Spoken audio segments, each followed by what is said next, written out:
I personally, as a woman and a mother of two daughters, think that at every level we should be trying to provide transparency. And we need to do this for victims of sexual assault and child abuse and sex abuse. And we need to do this for survivors. It needs to happen for these survivors of this cabal of people that allowed this abuse and kept this abuse going for so long with Jeffrey Epstein and others. But it needs to be done for survivors all over our country. The state's government is complicit in genocide.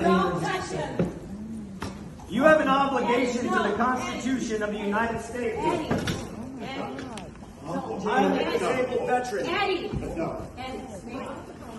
There's a genocide! There's a genocide! Stop! You are all complicit in genocide.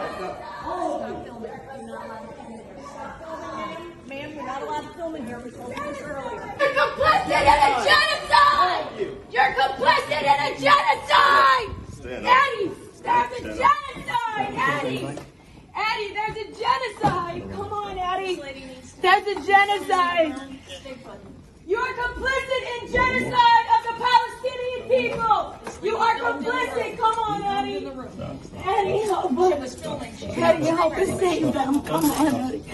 The Israeli terrorists are committing a genocide, and the U.S. Congress and Senate are complicit in funding the bombs that are forcing children to be slaughtered and massacred.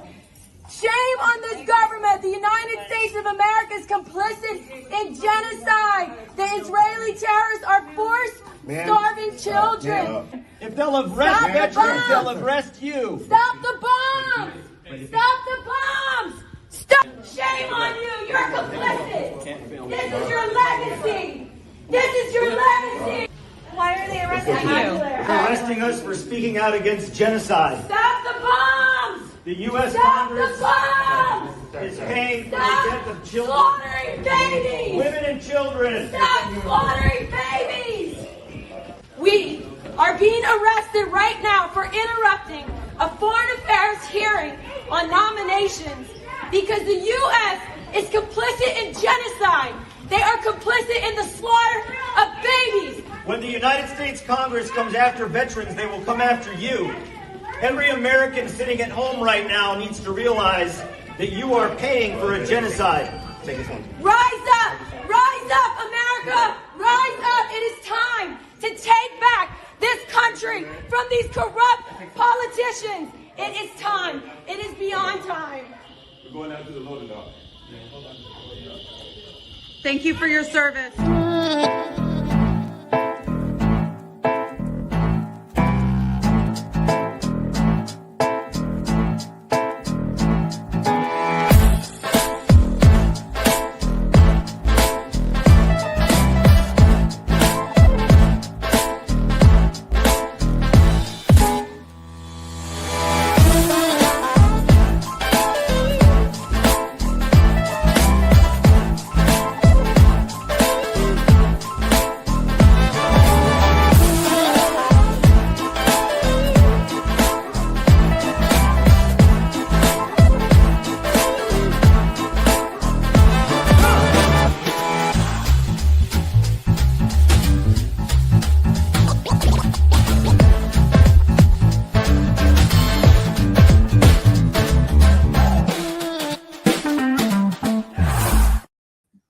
Yeah, baby, it's episode 50 of The Whiners. It's a milestone. Congratulations to us. Yes. And this is Jeff Norman and Ryan Milton. Morgan with you as usual. Morgan, you put your surname there. Uh-oh. Trouble. You've thrown caution to the wind. And our special guest tonight is Melissa Whitty, also known as the Village Crazy Lady, also known as just plain Mel. She is a superb journalist and podcaster, and the way she combines those two things is kind of rare, I think. I hope we get to talk about that a little bit. And Mel is also a charter member of the North Carolina Podcaster Mafia. And Morgan and I are also charter members, and we can talk about who else is too. How you doing, Mel? I'm good. Thank you so much for having me, guys. I'm so excited to be here. I can actually, well, I always drink when I podcast, but this is the first time it's sanctioned, right? That's right. That's right. It's required. Right. What are you drinking, Mel? I drink a girly, fruity coconut rum with juice. It's nothing serious. Yeah. For a woman to be girly. Ryan? Yeah. Wait a second. I drink that too sometimes. It's nice because you can make a tall drink. It doesn't have to be super strong, but then it'll last the whole show. That's always my thing, is I just want something I can sip on, the whole thing. Yeah. I can see that's a large container. It makes me wonder what the ratio of rum to juice is. I wish we saw you making it. Now that's the secret, right? Right. That is the secret. I would probably never live it down. I have so many haters already they're always watching. They're probably already going to start calling me a drunk, Yeah, right. How can you believe her? She drinks too much. Right. Yeah. Yeah. And I that already hasn't hurt Kamala Harris, right? Right. Yeah, you talk fast. I know. Are you a vegan? No. Oh, see, that's another strike against you with that crowd, I'm sure. Yeah. Yeah. Let me see. I'm conservative, but then I'm also pro-Palestine, which is like, everybody always calls me a lefty immediately. Yeah, but this is happening now all over the place, where the MAGA crowd, Maha crowd, they're all left is switching right, right sides is on left, this. up is down. Well, I think that's something I want to ask you about, actually, Mel. I want to know, because I'm watching that particular phenomenon, and I have people that are, diehard, going to church every Sunday, Israel, the Bible, blah, blah, blah. Mm-hmm. But they say, they acknowledge the genocide. So what's going on? Yeah. I think it's really hard, number one, for anybody to really deny it now. I mean, they have to just lie to themselves constantly. We see that all the time, right? They're just, everything is fake. Everything is, the whole media is set out against Israel. I mean, that's what they have to tell themselves to kind of like make it through and justify their position. But then I also think there's this kind of phenomenon that happened where a lot of people have actually been aware for quite some time about a lot of the injustice that happens over there. And it just wasn't okay to talk about on the right. It's just out of control now. And now it's so I used to kind of try to walk that fine line where I was always like, because I've been aware for years how bad it was, but it was always such a toxic issue on the right that I would always say things like, yeah, they're an ally, but we don't need their lobby. Like, their lobby is bad. It has too much control, and still even just saying like, hey, foreign lobbies shouldn't have a lot of power in our Congress was a controversial take to have on the right. And then something just kind of snapped in me after October 7th when it was actually, I can tell you the exact date when it all really snapped was October 12th. So 5 days after the IDF actually posted some pictures, and they were bragging about having dropped 6,000 bombs on Gaza in 5 days, which was more bombs than we had dropped on the country of Afghanistan in a full year, in any year other than 2019. So I was just like, what are we doing here? This is nuts. Yeah, what's going on? Yeah. Important to mention how small Gaza is too. Right. It's right. 5 miles by 25 miles. I mean, it's absolutely. Well, this is all very important, but I got to remind my beloved co-host that this is the Winers. So what are you drinking tonight, Ryan? Well, I am drinking a very crisp, summery Sauvignon Blanc from, I think it's Lilo, but it's from New Zealand, from the South Island. Very citrusy, fruity, perfect for a cool 98-degree summer day here in Texas. It's under $20. New Zealand wine in general is supposed to be good? I've had a lot of good New Zealand wine, so I would recommend it.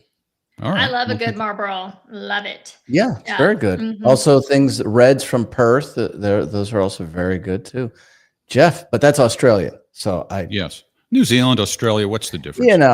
You can't tell the difference between that accent anyway. The water goes the other way. So Dark Horse, Double Down Red. This is California blend with Petite Sirah, Zinfandel. I don't know about those last two grapes. I wouldn't even try to pronounce them, but I guess they exist. And that's that. All right. So sorry to interrupt the flow there, but we'd be the whiners if we didn't stay up front. Don't worry. I'll be drinking wine the entire time, Jeff. Yeah. Okay. And what are you having, Morgan? Well, I'm a little lame tonight. I'm having water. I have to catch a flight later. I think you can tell I'm not in North Carolina.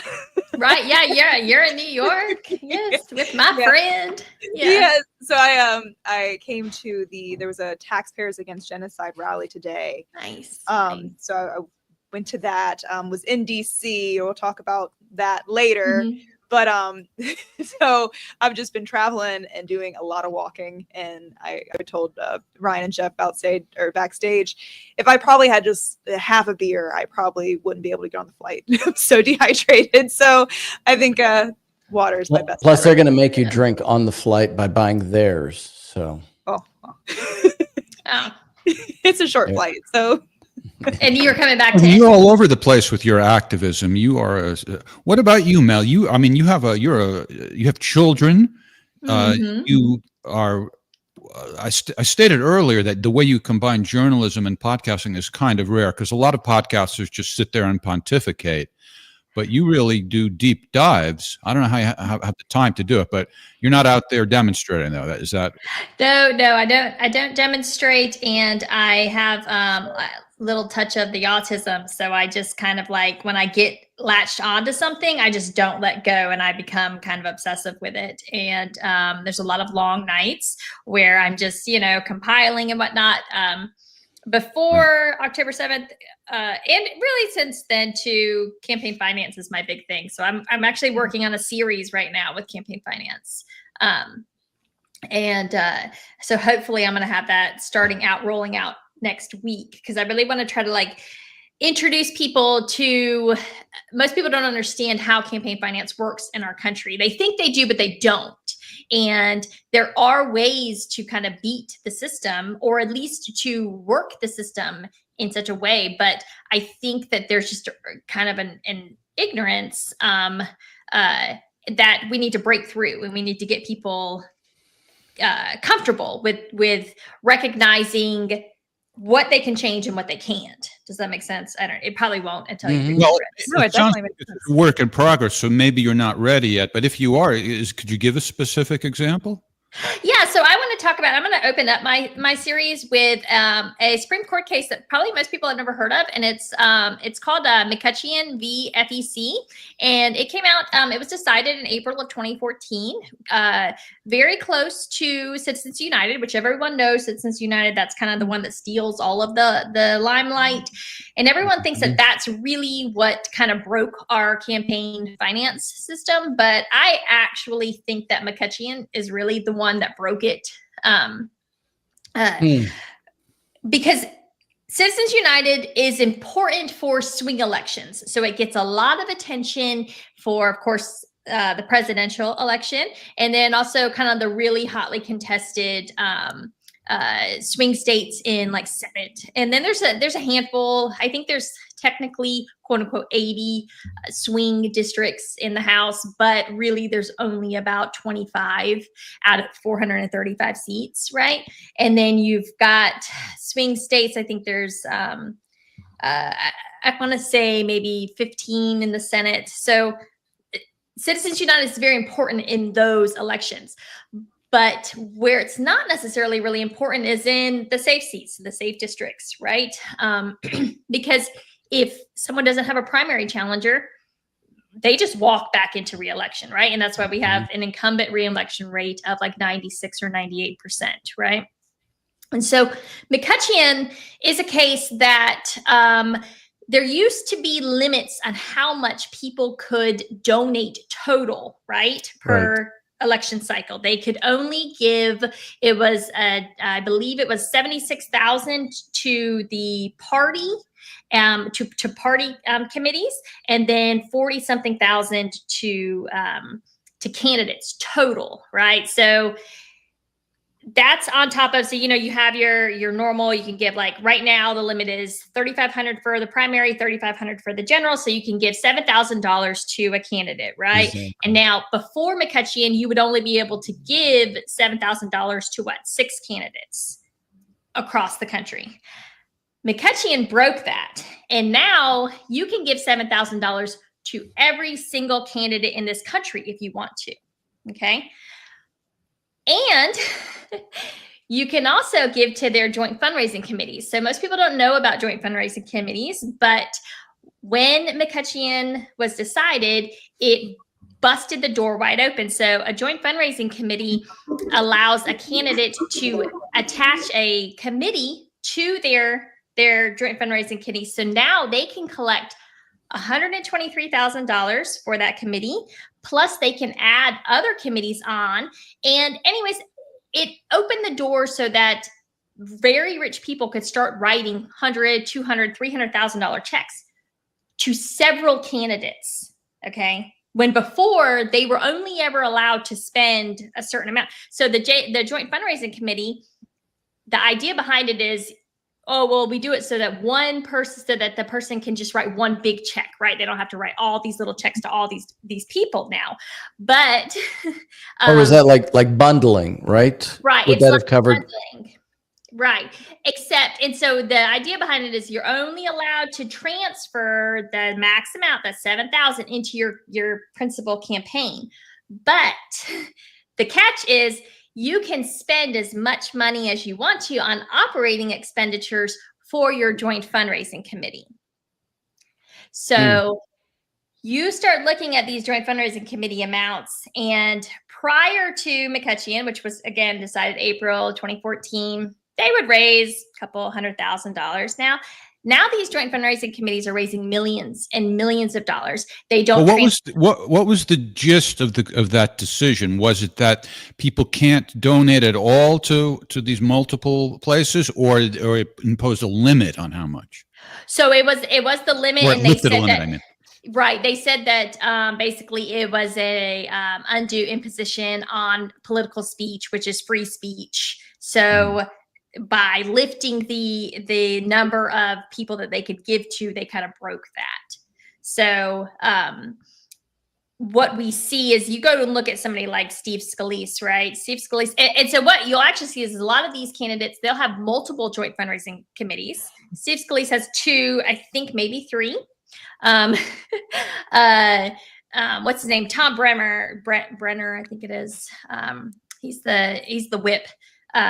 He's got several, Hakeem Jeffries has 2 joint fundraising committees plus a leadership PAC. And again, these leadership PACs, they can collect $5,000 for themselves, and then $5,000 for every single person that they attach to this leadership PAC as well. And they can Like spend a DNC leadership PAC. Mm-hmm.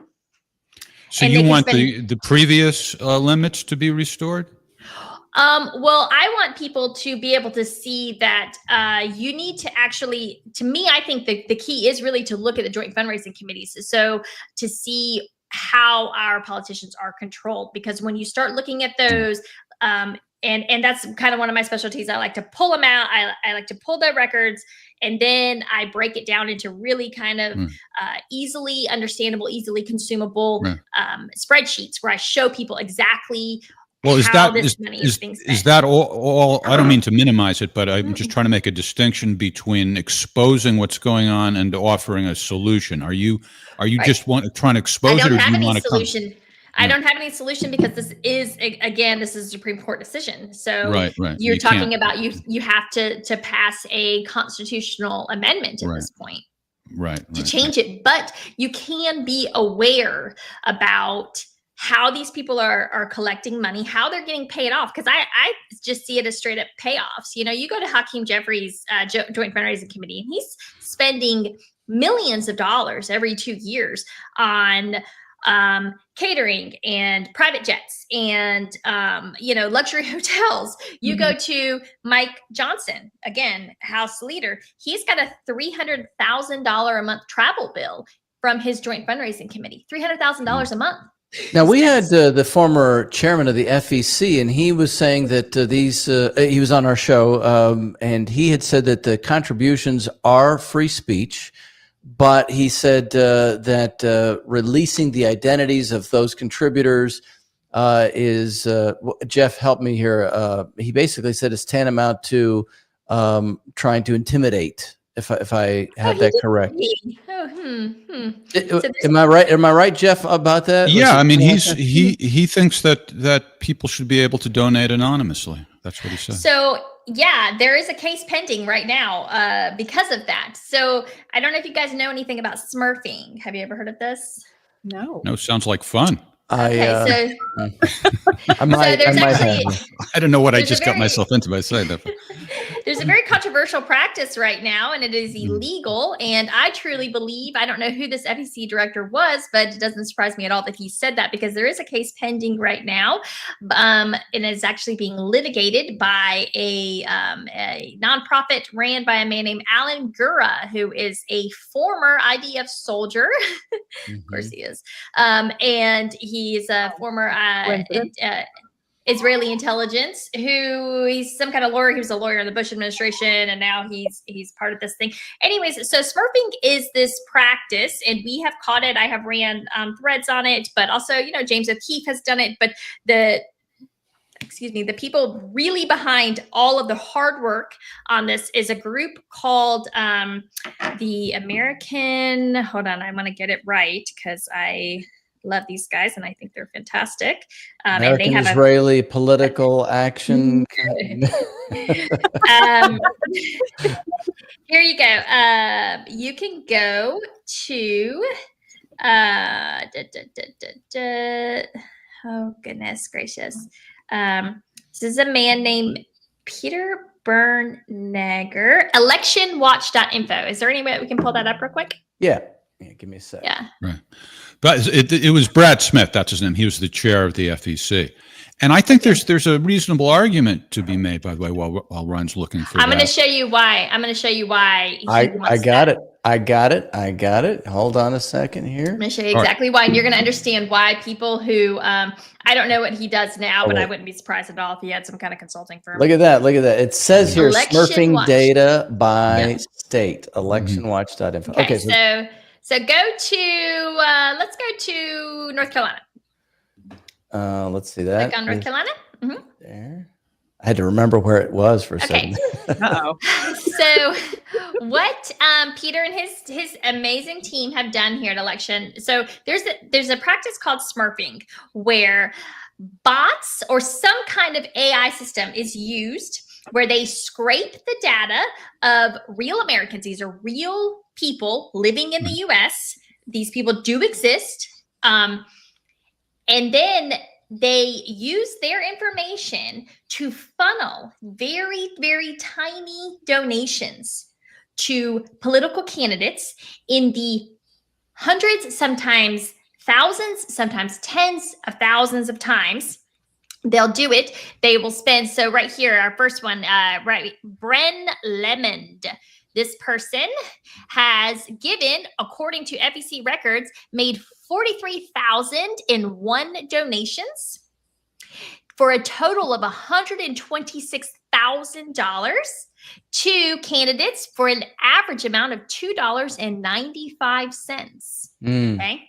And I see this one down here too. Yep. So what's going on? I don't understand. So these people don't know that they're These doing people that? don't know that their information has been stolen. Essentially, it's essentially. been Other stolen. people are making the donations in Yes. their name. Yeah. Yes. Okay. So Yes. that's And one they're- reason why that would be an argument why it should be anonymous. Another is No, why it should not be It should not anonymous. be anonymous because you couldn't track this. Because this Oh, right I here, so what happened was James O'Keefe actually was one of the first ones. Peter Bernegger in his group, this Election Watch, they have been doing this now for years. But it was James O'Keefe. He actually found a bunch of. He went through the Act Blue documents, right, and he saw these donations. I mean, you saw people giving 5,000-6,000 times. To the point where there's no possible way these people could have been making these donations, right? So Because so O'Keefe printed them out and he started going to these people's houses. and confronting them and asking them on camera. And they're like, no, I did not make this donation. I didn't make any of these donations. So let me just jump in real quick here, Jeff. So smurfing is a money laundering technique. Let's make that clear. All right, but still, let me make the argument for anonymous, because you got to wait. Morgan's going to say something too. I cut her off. Is it equivalent to someone like donating to a charity in someone's name, or is it more akin to like fraud? Well, it is fraud because they are so we don't know. So it's a variety of people who have done it. Some of it's foreign countries, so it's absolutely illegal. You cannot give money if you are a foreign national to a political candidate. Some of it is just circumventing donation limits, right? So you really want somebody. Some of it is just creating an element of grassroots support, right? Show, oh, look, I've got all these small dollar donors kind of thing. Well, I have that brings up another question. I'm still trying to make the argument. Go, Jeff. Okay. So I think the main argument is that people may have negative repercussions that they don't deserve. They just want to support. Because not everybody who makes donations is doing some evil thing. It can be a wholesome thing. And it could be that in any given situation, somebody wishes to donate to the better candidate, maybe a challenger who's a wholesome person and the incumbent might be corrupt. And somebody may be reluctant to do that because they'll be exposed, because maybe the challenger won't win. Maybe the incumbent will win. And if they want to get government contracts or anything, they may suffer some, negative consequences as a result, or any kind of negative consequences in the business world. You'll lose business because of that. So that's the argument. What do you think? I understand the argument, and I'm sympathetic to a certain extent. I do believe that we should absolutely shun people who try to do that, I made an honest donation to a political candidate. You didn't like that. And so now you're trying to ruin my life or whatnot. I think that people who try to ruin people's lives should be the ones who are shunned, who are shut down and whatnot. I think we have to kind of reject that as a society. But I think that the interest in knowing who is making these donations to political candidates, who is funding them, far outweighs the privacy concerns that some citizens may have. I just do. I do feel like that the public interest outweighs concerns that some people might have. All right. Well, at least I got my argument, and now I'm just wondering, though I didn't win, but I got it in. Shouldn't the FEC be empowered to investigate this? Shouldn't this be? Whether I know who Bren Lemond is and the 43,000. I don't have to know that, but the FEC should be able to figure that stuff out. Isn't that? So it's not the FEC's job to go do that. Well, okay. Whose job? So the FEC, if you file a complaint, it is their job to look into it. And this is something I learned the very hard way. But the FEC has a very, very funny way in which they do these things. So I actually wrote a really long thread on Adam Kinzinger. A lovely person. Yeah, I'm not a fan of Kinzinger. And I found him kind of doing some really shady stuff with his joint fundraising committee, which he attached to a charity after the fallout or the pullout of Afghanistan went south, went terrible, obviously. He did some really shady things as far as like raising money is concerned with that these charities, in that he used his X account to drive traffic to his joint fundraising committee, which he then collected money for these charities, except it was collected through his joint fundraising committee. So we have no idea how much was collected for the charity and how much was collected for his joint fundraising committee. And he wasn't running for re-election.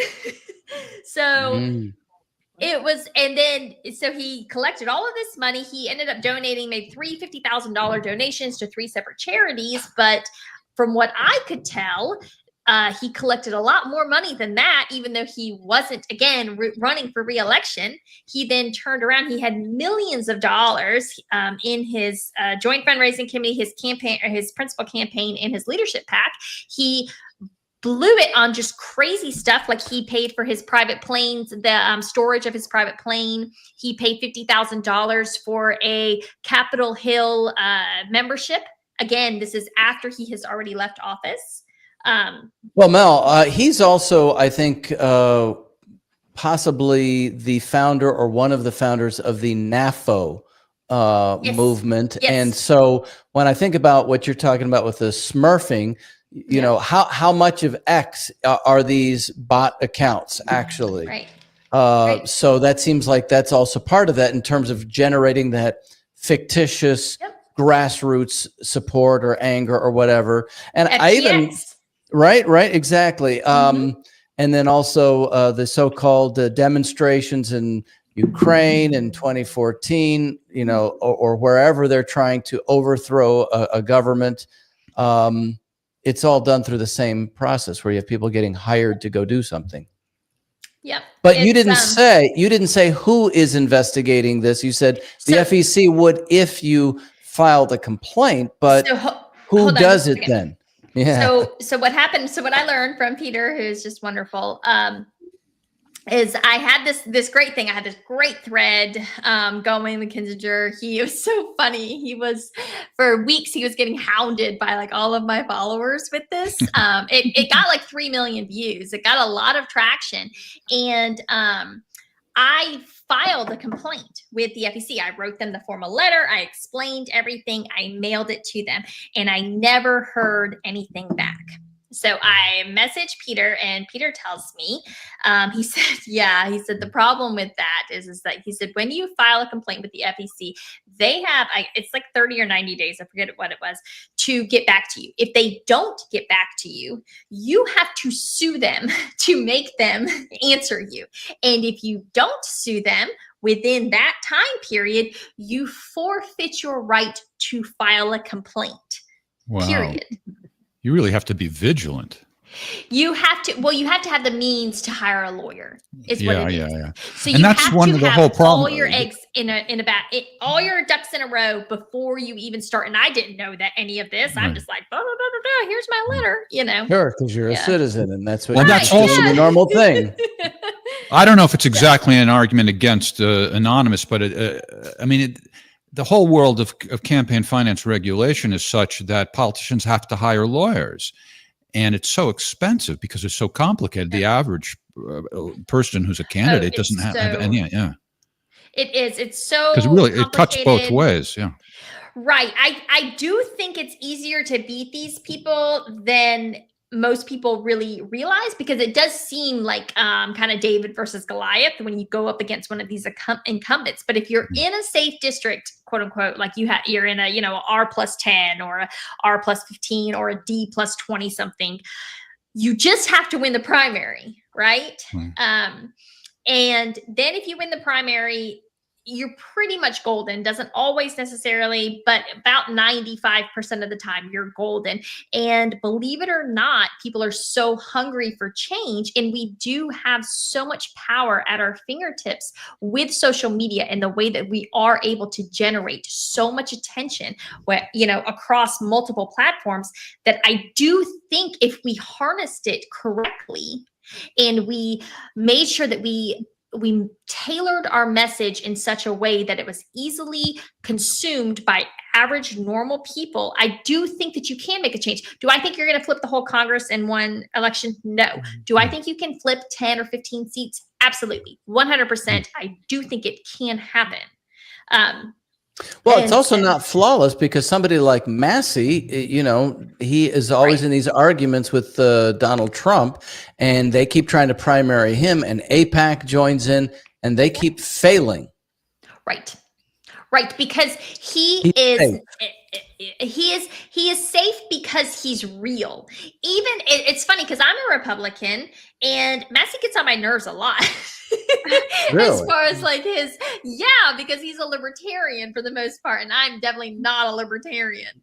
And so, but he's a decent guy. That's exactly, the thing. but he's super honest. I always know where he stands. Always. Yeah, he's so transparent. upfront. I would 100% vote for him, even though sometimes he gets on my nerves, even though I don't always agree with everything that he does. And I do think that, libertarians in general just get on my nerves. So you know.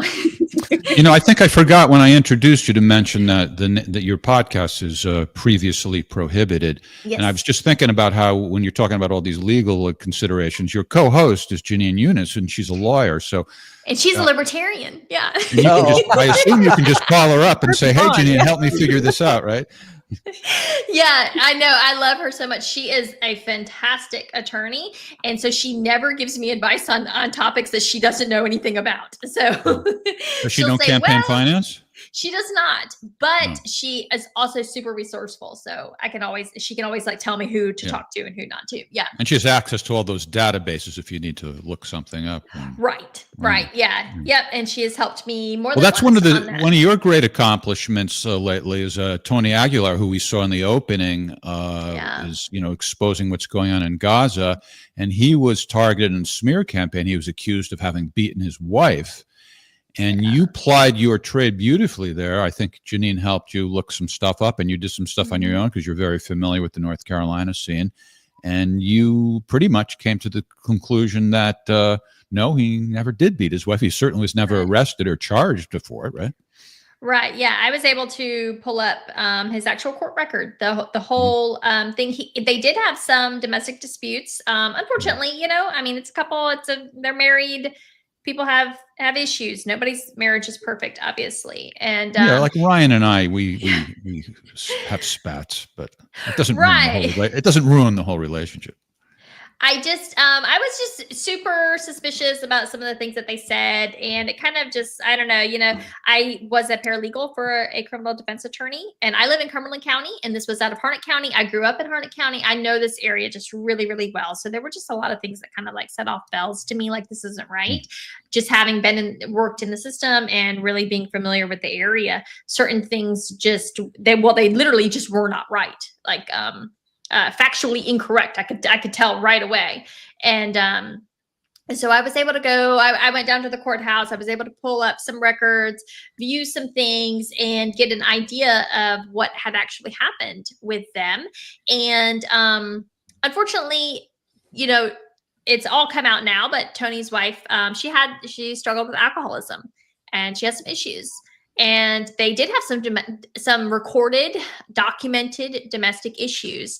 And it was really unfortunate because someone, and I'm still not convinced that it was what they say. I don't believe the story that is given at all. I do think that this was much more kind of intelligence-based. I think that people knew about this issue and they manipulated it, and then they fed it into, to these influencer accounts, especially these anonymously run, quote unquote, Green Beret accounts and whatnot. I do think they take something that has a germ of truth to it, and then they Right. embellish it and Right. distort it and so forth. But it Happens all the doesn't- time. Yeah. Yeah, Like it with doesn't attack, with the Epstein thing, they're calling people pedophiles. And, and it's not even pedophilia is when you have a sexual attraction to a prepubescent child. correct. So if somebody like is into younger girls or something, that somehow becomes pedophilia. There's a million examples. It happens all the time. Right. And I think with the Epstein thing, it's a little different because it's just easier, right? I don't actually know what is it pedidastry? Is that pet? It's not Ped- pedophilia. different levels. Right. If you're Yeah. restricted to like Yeah. post-pubescent, but pre, Yeah. And then if anybody says anything like I did, then they're like, "Oh, you must be a pedophile. Oh, you approve what did you of it." say? What did you say? Yeah. Oh no. No. Whatever happened to the punishment fits the crime? People are so uptight about sex. Like if there is some kind of violence, nobody ever objects to like being specific about it because, more severe forms of violence, you get more severe punishment. So it's the same thing when there's a sexual component. Of course, we need to know exactly what it is, So with the Epstein thing,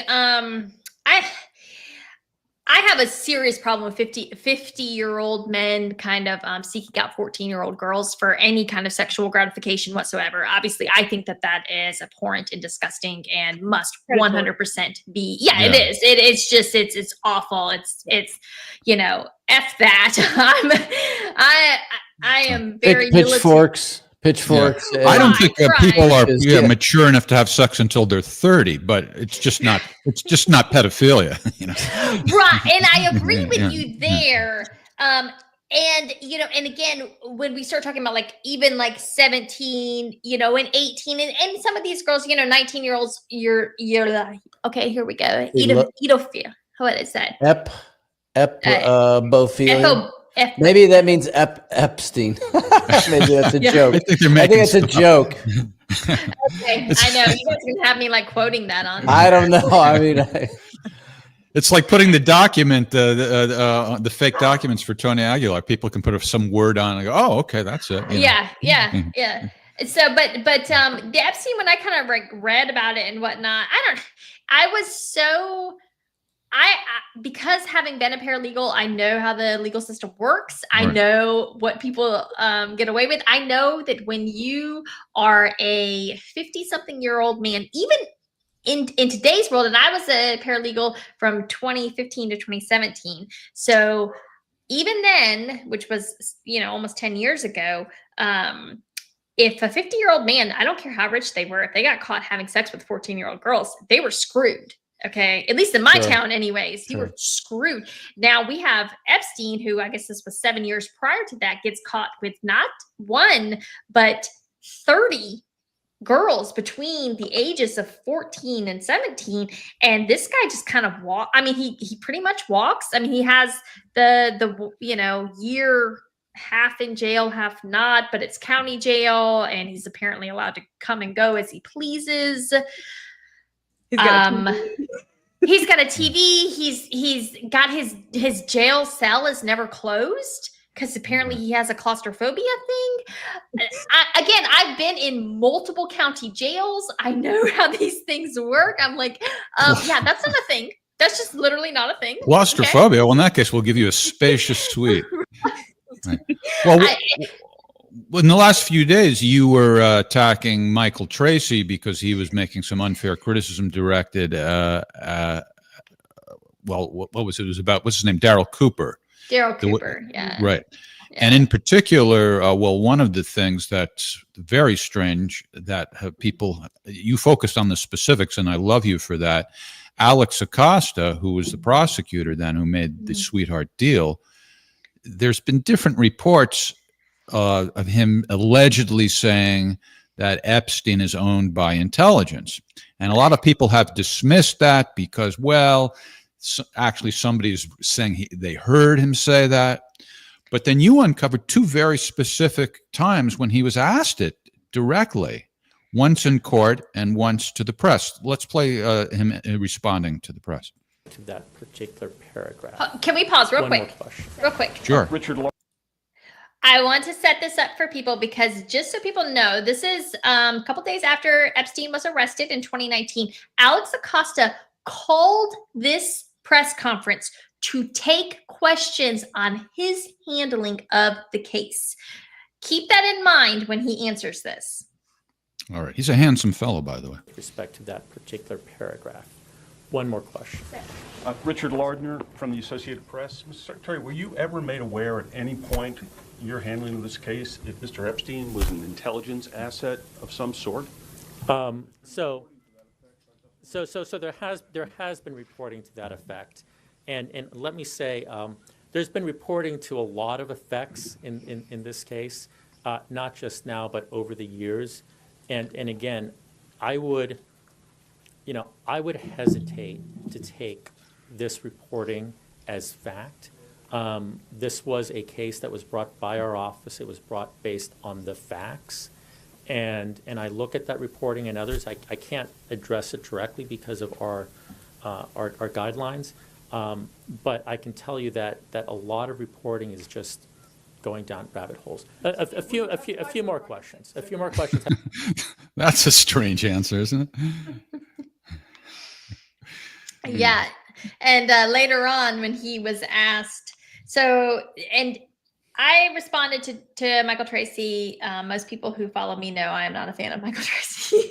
Morgan loves him. She's like the president of the Michael Tracy fan club, aren't you, Morgan? Sure, yeah. Yeah, sure. No, Okay. No. Okay. no, no, Mel. That's not. I think we're all on the same page actually with you on this one. Interesting take. Michael has decided to go. Well, what? Yeah, I don't get what his deal is. Oftentimes, it seems like it's just about himself more than anything else. Oh, okay, but you kind of get his take on this Tracy, stuff. Tracy. Yeah. He's what we call a contrarian. He is. He's a country. I don't know. When you start to really look at his position, when you really dig in on his position, he's actually not super contrarian to the state or the elite position, whatever it is. It's that he actually likes to attack people in this kind of very. You're right. thin Scott Ritter veneer. had big arguments with him because he was just throwing out crazy things about Scott's work too. So I mean, he's not. Yeah, Bunch of people yeah. have, yeah. But it's strange, Yeah. like sometimes who are allies and who aren't. Like Glenn Greenwald, who I think is great, and I know I saw yeah, I you when love you were on Glenn. his show. Yeah. He's in Michael Tracy's corner. In fact, Michael Tracy is his guest host sometimes, and he has him do remotes and stuff. And Yeah. I mean, Glenn's a fantastic journalist. So it's like, well, he has a high opinion of Michael Tracy. So Yeah, I mean, and I adore Glenn. I love him. He knows I love him. And and I think that Glenn kind of stays out. I do think that I think that Michael's pulled the wool over a lot of people's eyes, to be quite honest with you. I think that he is. you're convinced a saying that lot of- Glenn Greenwald is naive? He's gullible? He doesn't No, see what you no. see about Michael Tracy? No, I don't see that. I do think that I think back in the day, I do think he probably did do some valuable work, especially when there was a lot of just kind of real hate leveled at Trump, and it was very kind of shallow. It wasn't very, and he did do some important work, kind of digging into that. That being said, I don't know. I'm always really suspicious of people who don't take actual stances on specific topics, right? Like, he doesn't actually take a stance on really anything other than himself and his opinions and being a contrarian. That's his thing. That's the only thing. That's what I see too. Yeah. Yeah. So I can see why you and Glenn Greenwald have kind of a mutual admiration society, because you're both really strong podcasters and really strong journalists. And it got me thinking, there aren't very many people who are really strong in both realms. Some are great podcasters, some are great journalists. Am I right? Can you guys think of Aaron Mate? I thought of him. Max Blumenthal, Anya Max Blumenthal. Parkel, I think is fantastic. Yep. That's a Right. super big compliment. So I take that. My head's going to be like, whoosh. Yeah, well, you deserve it.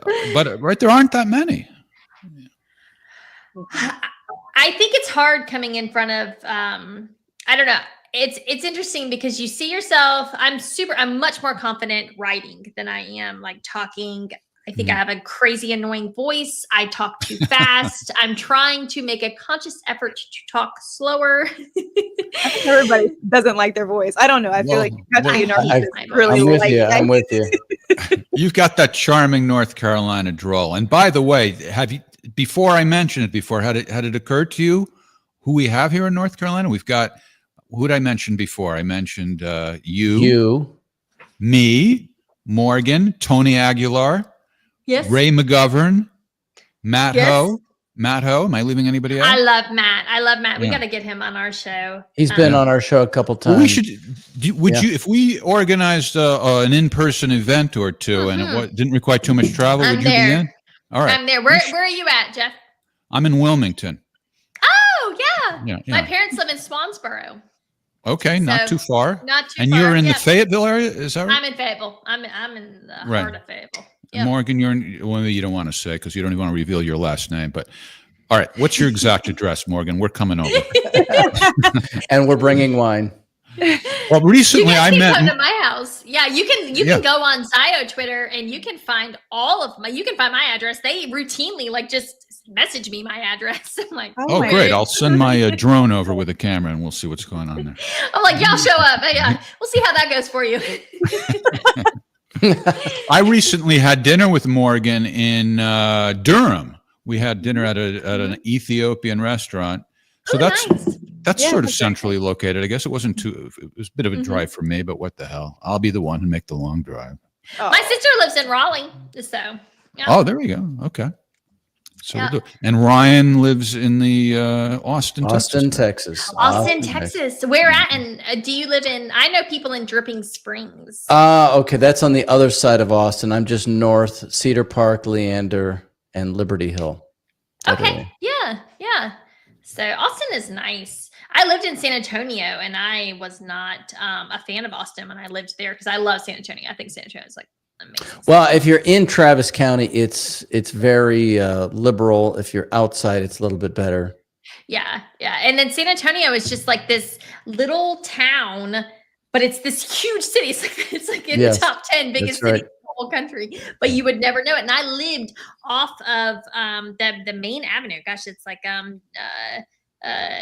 Del Rey, Avenue Del Rey, or something like. It's like, Something like runs like right by the mall. It's like straight through, cuts through the whole city. I lived in the heart of the city, and you would never even know it. Yeah, it was. Mhm. Yeah. So getting back to Epstein, yesterday there was a press conference, I guess you would call it that, with some of the victims, and we have a couple of yeah, you are speaking perfect. Very good. Yeah, you are. With some of the victims, and they're getting a lot of attention. Let's we have a couple of video clips. Let's take a look. Transparency is justice. Release the files, end the secrecy, and stand with us in declaring that no one, no billionaires, no politicians, not world leaders, is above the law.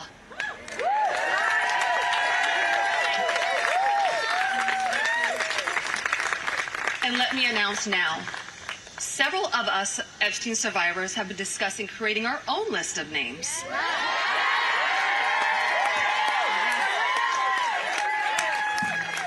We know the names. Many of us were abused by them. Now together as survivors, we will confidentially compile the names we all know were regularly in the Epstein world. And it will be done by survivors and for survivors. No one else is involved. Stay tuned for more details on that. All right, we will stay tuned. This issue is not going away, is it, guys?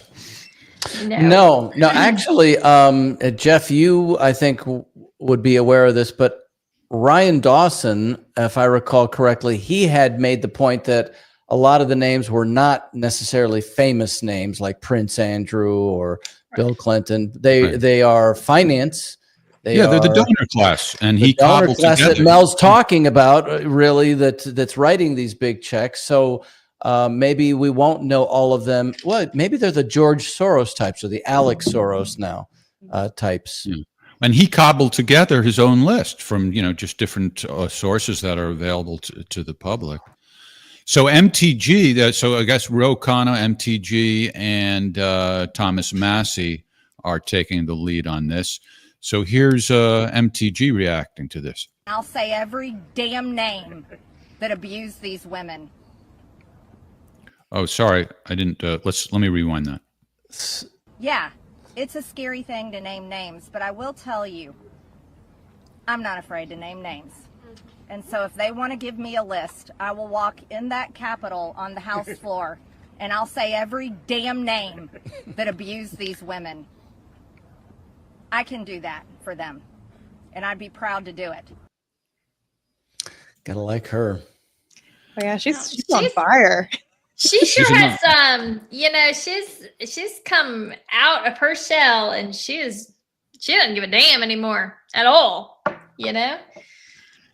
Yeah, she gets a bum rap. I mean, she's really smart and brave and not stupid and not corrupt.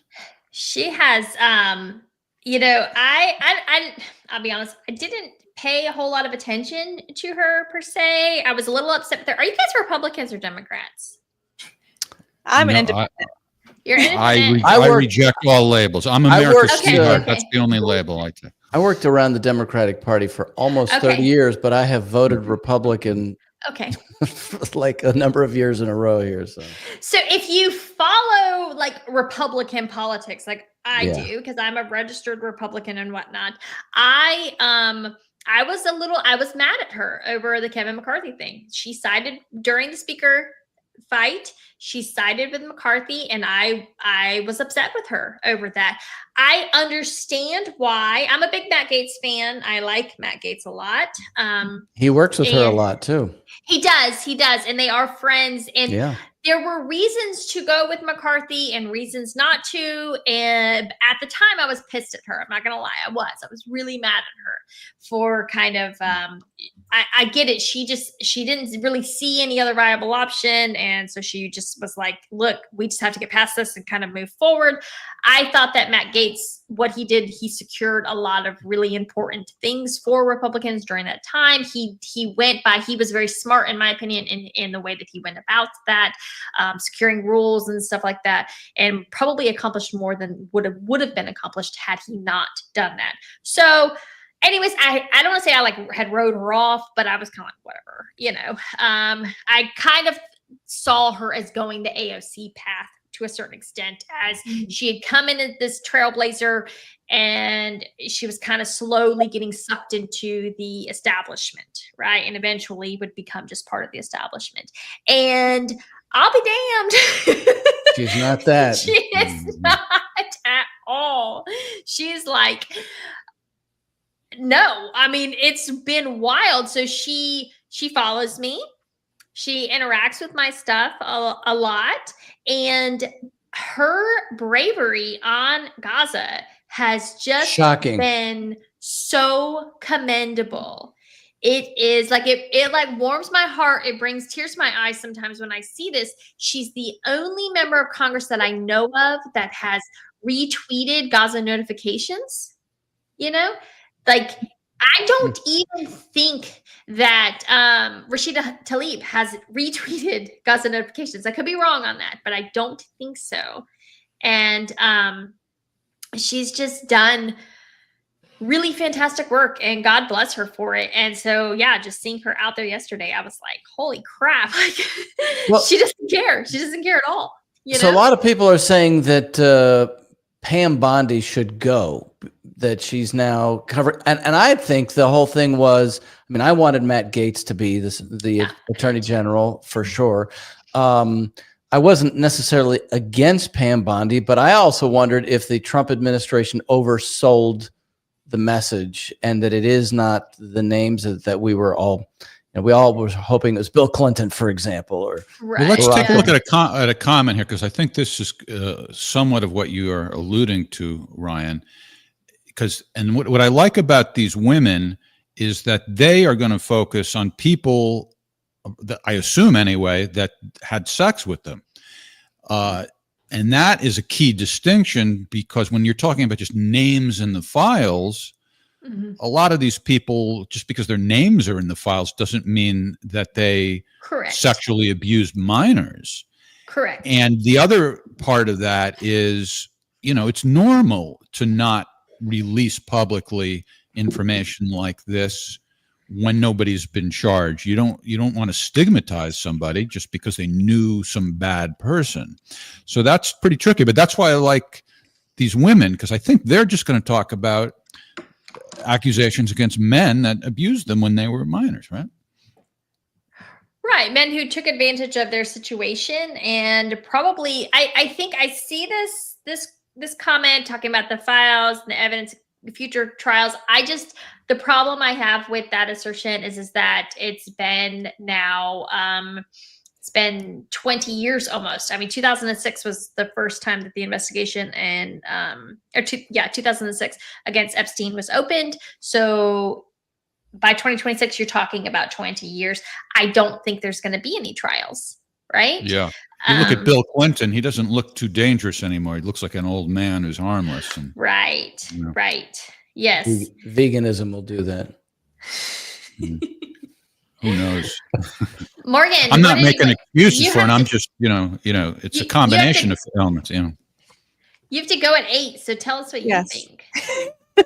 Oh, I wish I had longer. I'm really glad that you came on, Mel, and maybe we can have you on in the future and have a longer discussion. But yeah, I have to jump off now. I'm sorry. No, I know. I'm sad, but now I want to get together with you because you're so close to me. Yes, we So- certainly will. I have Yeah. your number now, and thank you. You're so brilliant. Let's meet at our favorite Ethiopian restaurant. Yeah. All right. You- all right. Sounds I know. good. I'm Cool. not that. It's not that far from me. Raleigh is not that far. Yeah, I go Okay. up to the region. I go up to UNC all the time to go to the regional repository. Oh. So, yeah. All right. You Well, ever I'm have so Ethiopian grateful. food, Mel? All right, Morgan, thanks for Morgan, see you, taking Morgan. the time. Thank We you. realize Bye, what you're sweetie. dealing with. Take Super care. activist, Morgan Blythe. Look at her. She doesn't know how to live. She's stuck. That's so cool. I know. God, I wish I was like Have you- that in New Have you York. ever had Ethiopian food, Mel? No, we used to have a Taste of West Africa. Was a really popular restaurant in Fayetteville. Right. Actually, Right. it just opened. It just reopened, but I believe that was Namibia. So that Ethiopian is East Africa, I believe. So Yeah. yeah, definitely You know about not. the dam and how that's changing the whole geopolitical picture in Ethiopia? I do not know. The much Grand about Renaissance Ethiopian Dam, which is actually going to open, I think, September officially, but it is one of the largest dams in all of Africa, and I think it's the 15th largest in the world, but they paid for it by local contributions only. No Wow. IMF, no World Bank, and we had a guest on Bless 'em. who spoke about that. Nice. Yeah, It's amazing. Yeah, it really is. I used to be fascinated with African politics in general. I think it's very interesting, kind of post-colonialism. I was especially interested in like Zimbabwe, Rhodesia,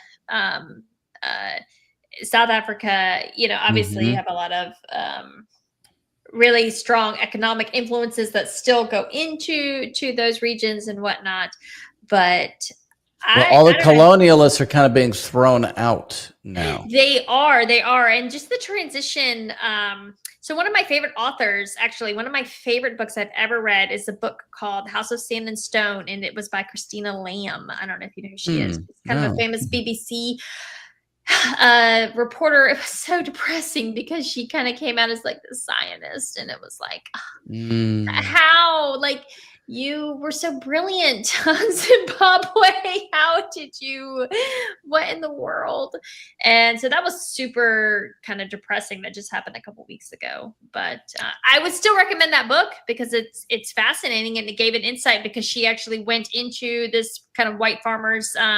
She went into to a white farmer, Right. and she worked with him, and then she also worked with one of his maids, and to get both of their perspectives about what was happening. And this was I think the book was published in 2008, and she did it during 2007. So this is like really when the farm seizures were happening. And it really kind of opened my eyes to both perspectives and what they really thought outside of the Western lens, which was they're just seizing all the lands and killing all the white people. And, Communists. Yeah. Right, Mel, right. do you see yourself as a person who became aware of the Gaza situation very early in the game, or kind of late, or what? well, 2010. So that would definitely be late as far as Gaza is concerned. Mhm. But Well, a lot sooner than many other people. though. right, a lot earlier. I was challenged when I was actually living in San Antonio. I went to UTSA, and I had a professor there who was a Zionist or anti-Zionist Jew. So it was interesting because I never knew any Jewish people growing up. So being introduced to anti-Zionism by a Jewish person kind of freed me from a lot of like the act. I wasn't worried. I was like, what are you talking about? Number one, I never really knew any Jews, and the one that I actually did know was super anti-Zionist. So this is very common. It was kind of a shock to me years later to learn that actually that's a very, very small percentage of Jewish people. It's like about 5% That are anti-Zionist? that are like vocally anti-Zionist. I think if I had to put a pin on it, and again, I don't know many Jewish people, so I'm just kind of going about what I interact with. I would say there's about 20% of Jews in America who couldn't give a shit either way, right? They just want to live their life. Yeah, I think totally it's normal. more ignorance and apathy and just not aware of the Apathy. situation. It just just totally apathetic. 5% are like hardcore anti-Zionists, and then 75% that are hardcore Zionists, right? So about 1 in 4. But then aren't Yeah, the worst of the Zionists actually Christians? Because I used to go to the Assemblies of God Church, and they were all Zionists. I worked with Jews who were anti-Zionist my entire life. So I think most Jews are just not even religious. They don't even do anything. Well, I don't even know that it is religious, because there are secular Jews who are Zionists because it's about the state of Israel. So I have a friend who's not Jewish. Just it doesn't matter what her religion is, but she's told me the other day that she just doesn't understand the whole Israel-Gaza situation. Like, she's catching whiffs of it now because of what's been, different people are waking up and so forth. And so she asked me to give her is the word primer or primer? A primer, I think the word is. Is it? I'm going to look that up. If you're British, it's a primer. If you're an American, it's primer. But I wasn't quite sure how to do it. So let me put you on the spot, Mel. What would you say to somebody like my friend who really doesn't quite get what's going on, to just give them a little taste of it, of that might inspire them to look into it a little bit more? I have take another sip of your drink if you. It's always dry, baby. Oh no, this is terrible. By the way, if you're out of time, we don't want to keep you if you need to go. No, I'm good. So as long as you guys are good.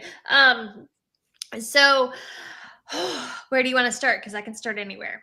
Well, no, don't make it too long. That's just the thing. This is advice for somebody who doesn't know that much, and we want to give them a little sense of what it is. So what's going on? Gosh, it's so hard. What's going on in Gaza? You know what? Because we're so far removed from it, and the media doesn't cover it accurately. And it's like you can't blame people for. Well, maybe I can give Mel a lead in. Way I think about it is, we had an American Revolution against the British Empire, and the British spent a lot of time carving up the Middle East because of oil and control, their war with Russia over land and things like that. And they manufactured this whole thing about the Holy Land.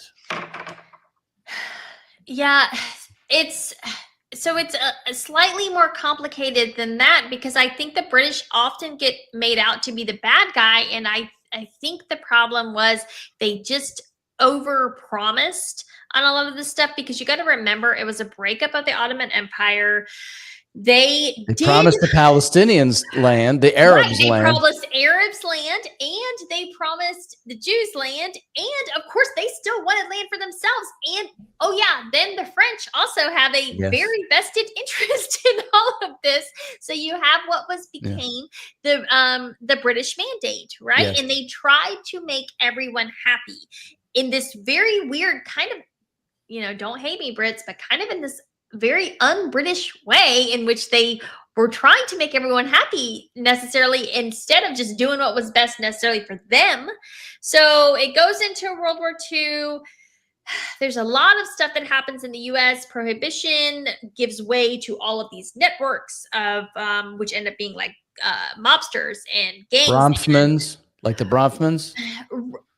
Well, Seagram 7, that's right. You have all of these, but it's not just them. You have these networks that built up, right? And then something very interesting happens after Prohibition ends, is that the mobs and the bootlegging networks, the Jewish ones, they actually kind of go legit in a weird way, in which they start taking over Wall Street, and then they start taking over real estate, right? So they end up being very, very powerful. And so going into the 40s, they get Truman elected. I take that back. They don't get Truman elected, but Prohibition mobsters get Truman elected, and that's kind of leads into this kind of Jewish network thing. Great book. It's called The Dark Quadrant. It's by Jonathan Marshall. You can read it. It's actually significantly easier to understand than Whitney Webb's 2-volume massive book. And so that leads into, but what's weird is, so Israel gets founded and it gets funded by a lot of rich Jews in the US, right? And there is obviously this traumatic thing that happened in World War II. There is a reason why Jews feel like they need a safe place. I get it. I'm not denying that whatsoever. Totally get that. And they get a ton of funding from the US, from Jews in the US. Zionist networks in it, because it's not just Jews, right? It's a lot of union backing that goes into this. So, but also here's the very, very important thing that people need to understand. Zionists and Jews aligned with the US. Arabs aligned with the communists, Soviets, okay? And that forms this great divide, right? That basically defines that region up until the wall falls in the 90s. And the idea that the Israel is the only democracy in the Middle East, that is actually a relic of the Cold War. Okay, so when you see these kind of boomers that have this hardcore love for Israel, it is just as much, if not more, Cold War propaganda programming as it is any kind of religious Zionism thing, right?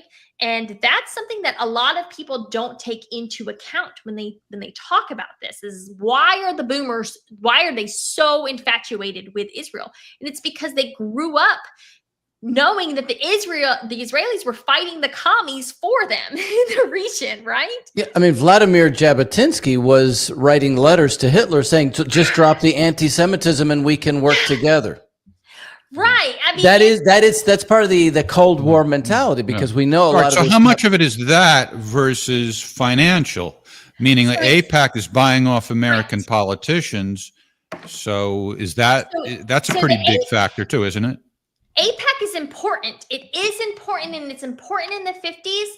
Well, I take that back. Not necessarily in the 50s, because a lot of people don't know this, but Eisenhower was very anti-Zionist. He actually hated Israel. He didn't want to align with them. He kind of so he had an arms embargo on Israel, the whole state. We did not sell them any arms whatsoever, and we only gave them high interest loans.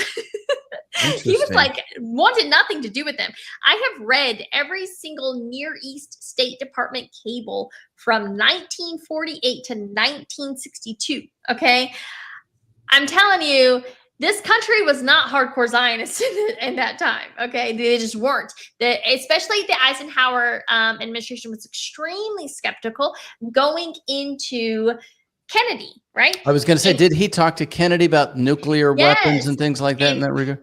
So Kennedy, again, very skeptical of Zionism in particular. He's very classic American. He's a hardcore Catholic. It's this weird thing that has developed in probably, I think, post church committee era, where it became this thing, you know, like, who really killed Kennedy thing. Because even Michael Tracy, we had a debate, and he tried to tell me, well, no, Kennedy was like this hardcore Zionist. That's BS. He was not. He was absolutely not. 3 days before Kennedy was shot, Adlai Stevenson, who was his spokesman, diplomat to the UN. What's it called? Ambassador to the UN. Yeah, that's right. Actually reaffirmed the US's support for the right of return for Palestinians. 3 days, November 19th, 1963. So Dulles was, the Dulles brothers in particular, both Dulles brothers, they were, but it gets very interesting. I could talk about this all day long. It's so much, but so what happens is Kennedy gets killed. He was definitely not this hardcore Zionist, even though people try to make him out to be. That is a lie. He was absolutely not. But then Johnson is. Okay, Johnson is like, holy crap. He gets in, and Johnson doubles down on Vietnam. He doubles down on anti-communism, right? And he teams up with the Israeli lobby. So this is the first time that they actually have an actual partner in the White House, right? And at that time, you still had a healthy skepticism of foreign influence in the in our government. Specifically, I like to bring up Senator Fulbright, J.W. Fulbright, who is the senator out of Arkansas. You'll probably have heard the Fulbright Scholarship. That's pretty popular. Yep. he was a true patriot, just a really incredible patriot. You go and you look up his skepticism, and he was so hardcore on anti-AIPAC stuff. They ended up taking him out. Yeah. Oh, I mean, he was the chair of the Senate Foreign Affairs Committee.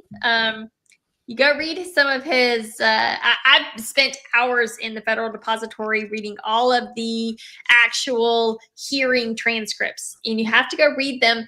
He was so skeptical, and he's so funny, and he was so good at keeping them straight. So he's going all the way into the 70s. Once he's gone, he's kind of like the last relic. Going into the 80s, Reagan, again, hardcore anti-communists, and the Israelis really take advantage of this, right? Mm-hmm. And they aligned themselves. So once the wall comes down, the U.S. is squarely in line with the Israelis, but now they have to come up with a new reason why the U.S. must support Israel, right? And this is where you see this religious Zionism come out. And there is a 1995 kind of, the AIPAC representatives go to the Republican, the CPAC so the Republican conference, conservative conference, and there was a PAC formed, or like a pact. I'm saying that right. I'm saying CPAC, but like a secret pact formed between conservative leaders and Israeli leaders, who again were, at the time, they were very suspicious of Jews. They saw Jews as super liberal. They didn't want really anything to do with them. And no, they kind of formed this religious Zionism, and that's where you see this Christian Zionism start to rise up. So all of these groups that you see, like Christians United for Israel, that actually wasn't formed until, well, it wasn't registered until 2006. You think it's an old organization. It's not. None of these organizations are old. When I started really looking into them, because I grew up in this Jews house, for Jesus, what is old? I was in that when I was long time ago. when I started looking up, because I did an interview with a girl who her name is it's like that girl Casey. She is Black, and she grew up in the Black church, and she says something about, I had never heard any of this stuff when I was growing up, and I was like, oh my God, I grew up in the Methodist church. I never heard any of this crap either. I never heard this, like, God gave the land to Israel and we have to, and so that's when I really started looking on it, and that's when I found this stuff. So that's the Darbyism and all of that stuff that is brought in. John Nelson Darby, and what do they call it? The Scoville Bible, which kind of created that stuff. Right. It's the Left Behind series. Exactly. This kind of, so it's like the dispensationalism. Right. And it's like end of world theology. Which is eschatology. It's a very niche idea that kind of forms and gets really popular in the 80s and into the 90s.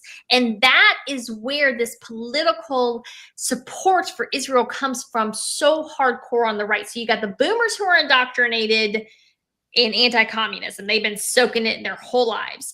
Then you've got coming in, and you've got Gen X, and then older millennials who have been soaking in this kind of end times theology.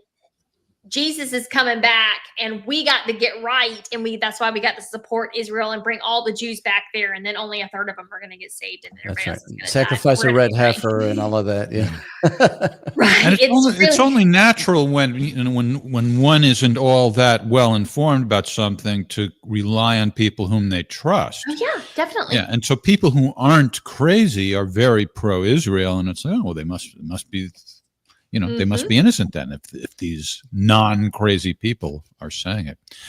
But here's the important question. The answer to the important question is how to pronounce Primer. The first Primer. Oh, look at that. No, the first one is Primer. The second one is Primer. It's probably older. Primer is older, probably. No, it means you won't admit that I was right. It means that's the most common pronunciation. That's what. Oh, is that what that means? Yeah, yeah, Primer. Yeah, I'm telling you, that's British it. English. I'm telling you. I'm showing you the dictionary. I'm showing you the dictionary. You still don't believe me? No, it's Primer. Primer. I'm telling you, Jeff. Primer. I'm like, man, we It's like it's NVIDIA, not NVIDIA. If I Okay? can't convince you with the dictionary, then I give up. I think the word for you is incorrigible. I can still whip you at Scrabble. Okay. Yeah. I was talking to this young kid. He's here from Germany. And I was like, here's the first thing you need to understand about the South is we are very phonetic. Everything is pronounced the way it is spelled, unless it's not. Okay. And you will know, you will be given these very specific examples of that. Rough, though, through. Yeah, everything else, but everything is phonetic. Just whatever it looks like, sound it out, and you're going to be very close. I promise you that. Russian is very phonetic. It's actually pronounced how it's written. Okay. If you know the Yeah. Cyrillic alphabet, it's easier that way.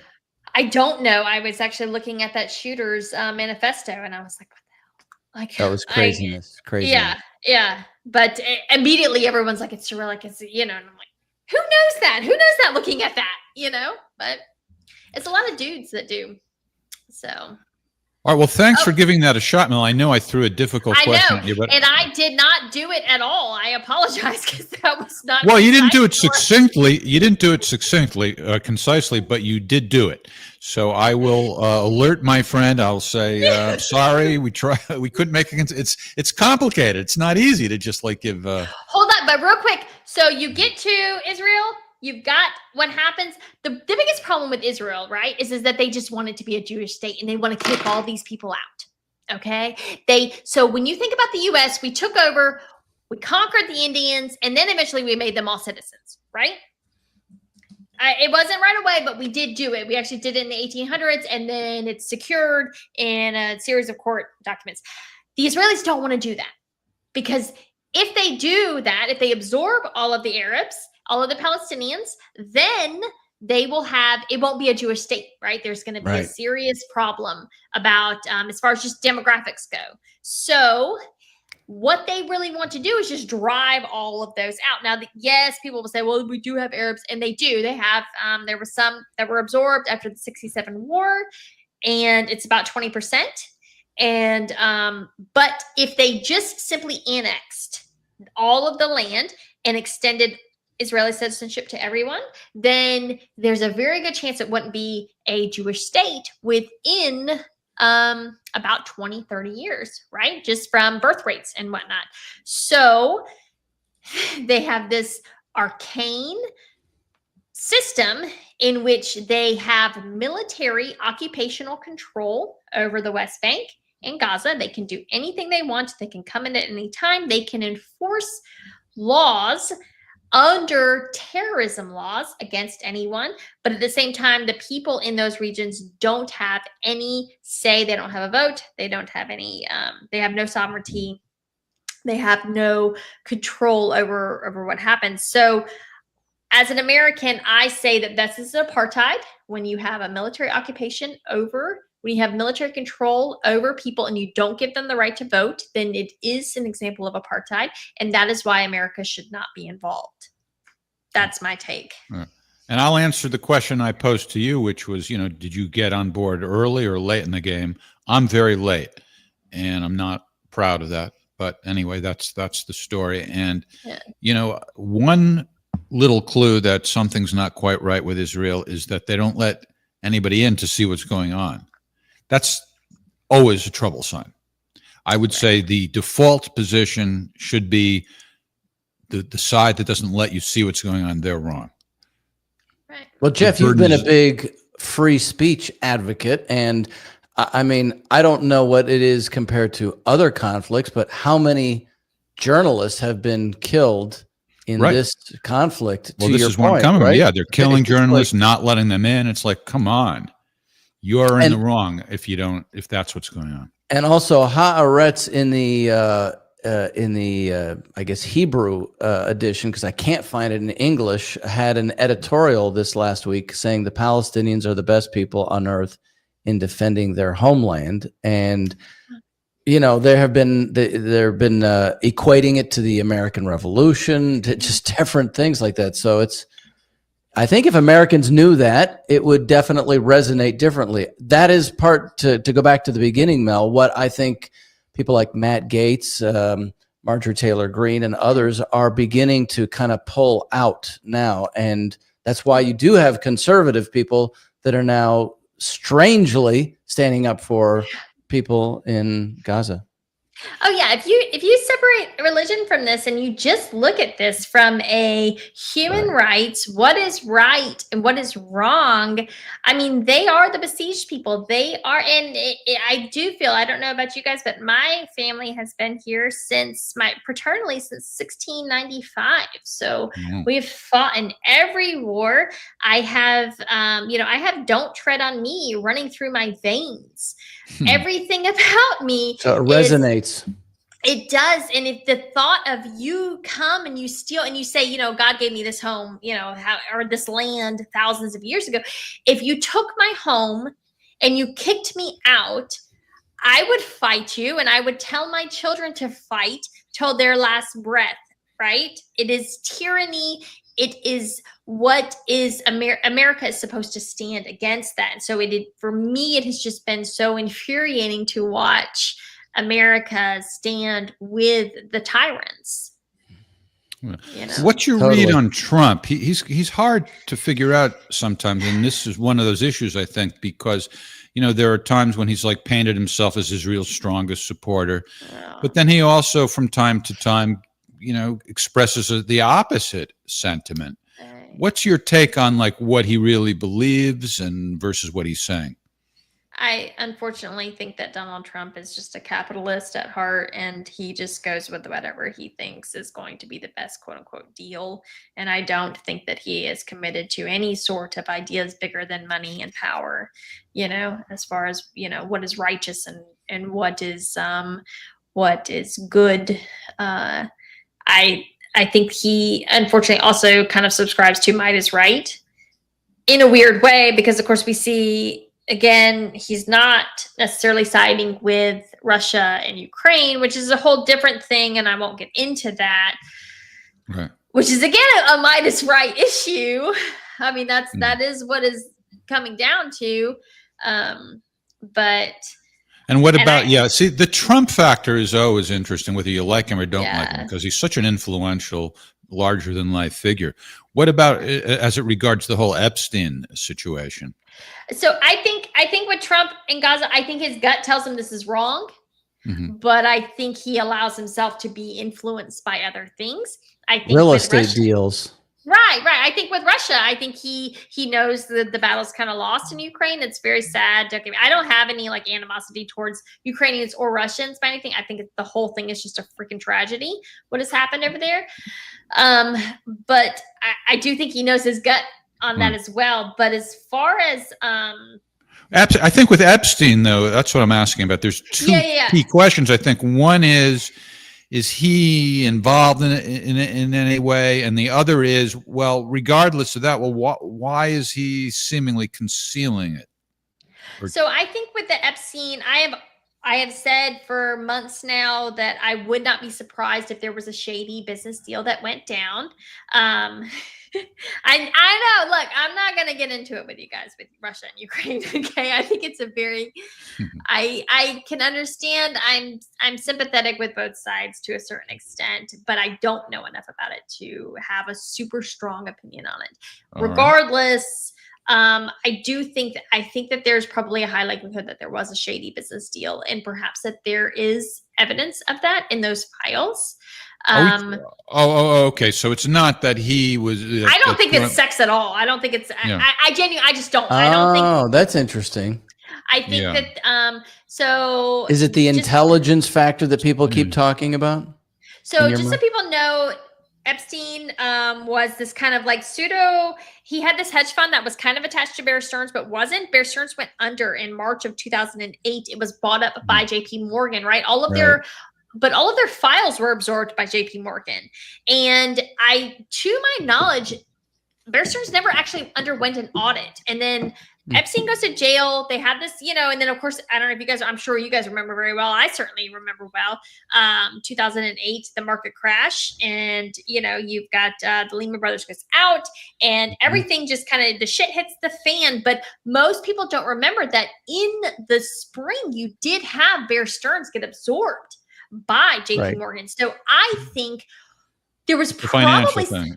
Yeah. right. I think that there was probably some shady deals that went down under the hedge fund that Epstein was running, kind of quote unquote adjacent to Bear Stearns. And I wouldn't be surprised at all if there was shady. Yeah, I think that's Ryan Dawson's take on it too. Are you familiar with Is Ryan it- Dawson though? A little bit. Yeah. I'll be honest. Sometimes Ryan comes off like a jerk to me, so I don't watch him a lot. Well, Yeah. You know, just to your point, Mel, if you go back You- and read, Don't the talk about Ryan Milton that way. He's my no, friend. He's no, not a not jerk. me, not me. If you go back and read the conclusions of the Financial Crisis Inquiry Commission after the 2008 crash, they detail in there just the pure criminality It's nuts. It's at all nuts. different levels, including Deutsche Bank, and so you had the small time brokers and so forth who were ex-convicts, but all the way up the chain. Yeah. So that's Oh, so in here's the a video report. clip that kind of supports your take on it, Mel. Okay. And I think all of our takes on it. This was, it's kind of the reaction to what was revealed the past couple of days with the victims speaking out and so forth. What's the story regarding Trump? Only thing that I can say about President Trump is that he is the only person who, in 2009, when I served a lot of subpoenas on a lot of people, or at least gave notice to some pretty connected people that I wanted to talk to them, he is the only person who picked up the phone and said, let's just talk. I'll give you as much time as you want. I'll tell you what you need to know, and was very helpful in the information that he gave, and gave no indication whatsoever that he was involved in anything untoward whatsoever, but had good information that checked out and that helped us, and that we didn't have to take a deposition of him. That was in 2009? That was in 2009. I can tell you that I talked to President Trump back in 2009, and several times after that. He didn't think that it was a hoax then. In fact, he helped me. He got on the phone. He told me things that were helping our investigation. Now, our investigation wasn't looking into him, but he was helping us then. Interesting. Yeah, that makes me think that this is why Epstein was tied into Israeli intelligence. I truly believe that. I have believed that for a long time. I think that Michael Tracy is full of shit. I think that I am very suspicious about his motivations for dying on this hill. I don't believe that they are pure or even contrarian in nature. I do think that there is something more. No, I can't prove it, but I am watching it, and just from a logical sense, I don't buy it. I don't buy it that it's just that, oh, he's just worried about this quote unquote moral panic or whatnot. No, it's not necessarily. This isn't a moral panic, and there was real criminality here. There is a real cover up. There was power used to shut down these victims. And why he wants to try to pretend like that's not what happened it's suspicious to me. Yeah. I mean, Trump calls it a hoax, and it's like, well, what is he actually referring to? When Right. when he uses that word? I guess maybe it's a hoax that they're saying that it incriminates him because his name shows up in it. Okay, that makes sense, but it's not, and then it's certainly not an all Democrat thing. There are plenty of Republicans and conservatives who are saying we want transparency here, right? Well, yeah. Well, I don't buy that it's a hoax BS for 1 second, because it wasn't a hoax in February when he brought all of those Republican influencers to the White House, gave them their Epstein files by, phase 1 binders with the official White House seal. BS. So what do you mean? You did all of that over a Democrat hoax? No, you didn't. That's a lie. There was a shift. Right. There And was it's just the something fact that there are plenty of Trump supporters who are clamoring for disclosure. This is one of the reasons they voted for him. Yeah. Right.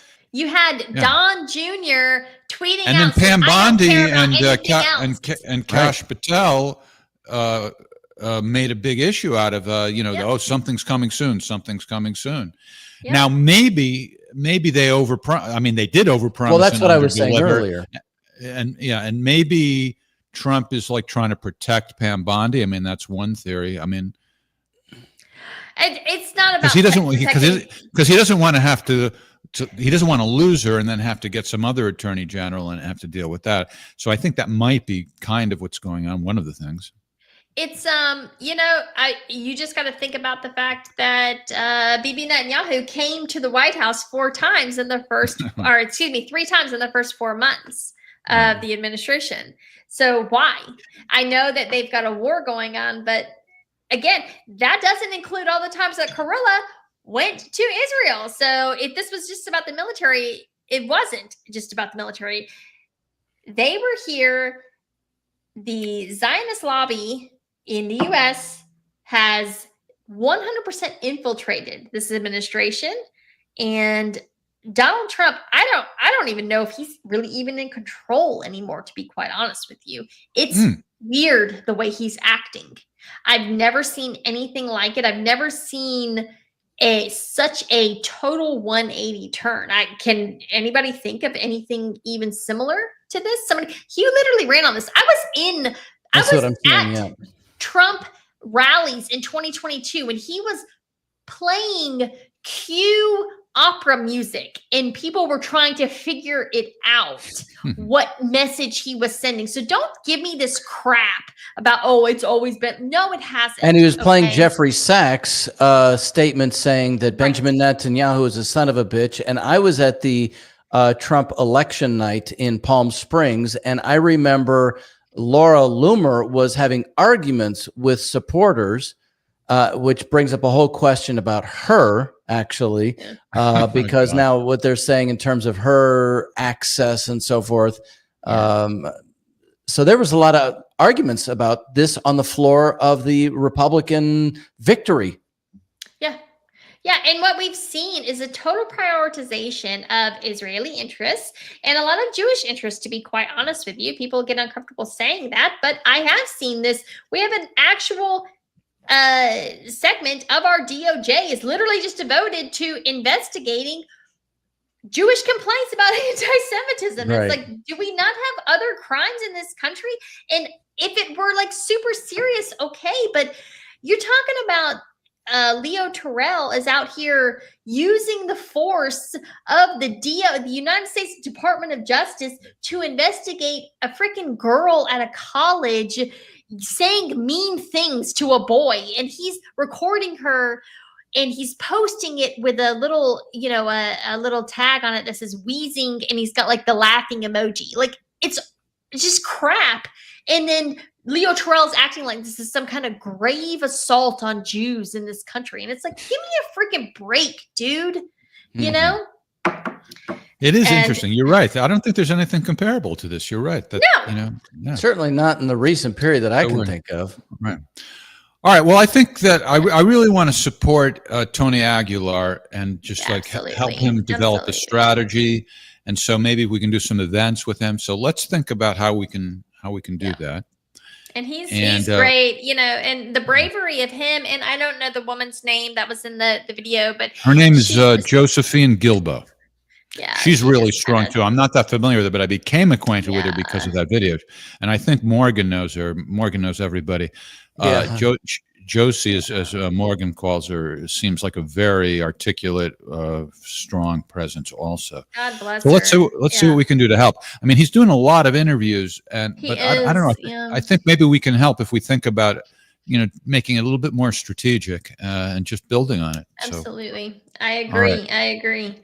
And remembering that he's only saying things that Palestinians have been telling us, right? It's not just him. Like, I've said from the beginning, I believe Tony because I already believed Palestinians because they've had to meticulously document every terrible thing that has happened to them in such a way that it's just, you can't deny it. If you know anything about military, the use of military force and whatnot, what has happened in Gaza is unprecedented. Which is what he does, which is what is good about what he says. He really makes that very clear. Yep. Yeah, and like Thomas Massey, his essential decency is just impossible to deny. So if he has something wrong, some detail or fact wrong, then okay, he's not unassailable. You can debate him and question him, but his decency can't be denied. And on that basis, We got to help him. We got to amplify what he's saying. Absolutely.